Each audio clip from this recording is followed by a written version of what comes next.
Hi everyone, কেমন আছো তোমরা সবাই? আশা করি সবাই ভালো আছো। আজ চলে এসেছি আবার নতুন একটা ব্লগে। তো আজ ছিল আমার একটা ফ্রেন্ডের বার্থডে, তো সে কারণে আজ আমরা ভাবলাম বার্থডেটা একটু আলাদাভাবে সেলিব্রেট করব। অবশ্যই সেই ইচ্ছেটা বার্থডে গার্লেরই ছিল যে সবসময় তো আমরা ঘরে বার্থডে সেলিব্রেট করি, আজ আমরা রাস্তাতে সেলিব্রেট করব, তাও আবার কারের ওপরে। তো সেই প্ল্যানিং নিয়েই আমরা সবাই বেরিয়ে পড়লাম, কিন্তু কোথায় করা যায়, কারণ কলকাতাতে তো আর রাস্তায় দাঁড়িয়ে থাকলে পুলিশ এসেই ধরে নেবে। সে কারণে আমরা এমন একটা স্পট দেখছিলাম যেখানে রাস্তার ওপরে হলেও কিন্তু বেশি লোকজন থাকে না, খুব সুন্দর, যেখানে লাইটও থাকবে, ছবিও তোলা যাবে। ওই কারণে আর কি ঘুরতে ঘুরতে প্রথমে একটা জায়গাতে গেলাম, কিন্তু দুর্ভাগ্যের ব্যাপার ওখানে এত গাড়ি যাচ্ছিল আর এত ধুলো, সে কারণে ওখানে দাঁড়িয়ে কিছুক্ষণ ভাবনা চিন্তা করে তারপরে আমরা আবার গাড়িতে উঠে পড়লাম। এখানে সব দেখতে পাচ্ছে, সবাই দেখছে, আর ও আমাকে বলছিল রাস্তায় দাঁড়িয়ে তুমি ভিডিও করো না, গাড়ি এসে ধাক্কা দিয়ে দেবে। তো এভাবে আমরা এখানে কিছুক্ষণ দাঁড়িয়ে ভাবলাম এখানেই কেক কাটবো, কিন্তু হলো না। শেষ পর্যন্ত আমরা পৌঁছে গেলাম ইকো পার্কে। রাস্তাটা দেখেই চিনতে পারছো এটা ইকো পার্কে। এখানে রাস্তার ভিউটা ছিল খুব সুন্দর, দুদিকে গাছ আর লাইটও খুব ভালোই ছিল। ওই কারণে প্ল্যান করলাম যে এখানেই কেক কাটবো। সেরকমভাবেই আমরা এখানে দাঁড়িয়ে পড়লাম, আর ওখানে আমার হাজব্যান্ড কেকের ক্যান্ডেল লাগাচ্ছিল, আর এখানে বার্থডে গার্লের হাজব্যান্ড ভিডিও বানাচ্ছিল। তো সবাই মিলে এখানে ফার্স্ট কেক কাটিং করলাম, তো খুব এনজয় করেছিলাম আজকে।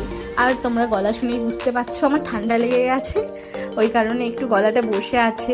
এই আমার মতো যারা আছো ঠান্ডার সময়ও ছবি তোলার জন্য যারা সোয়েটার বা জ্যাকেট পরো না, তাদের এরকমই হয়, আমার মতো ঠান্ডা লেগে যায়।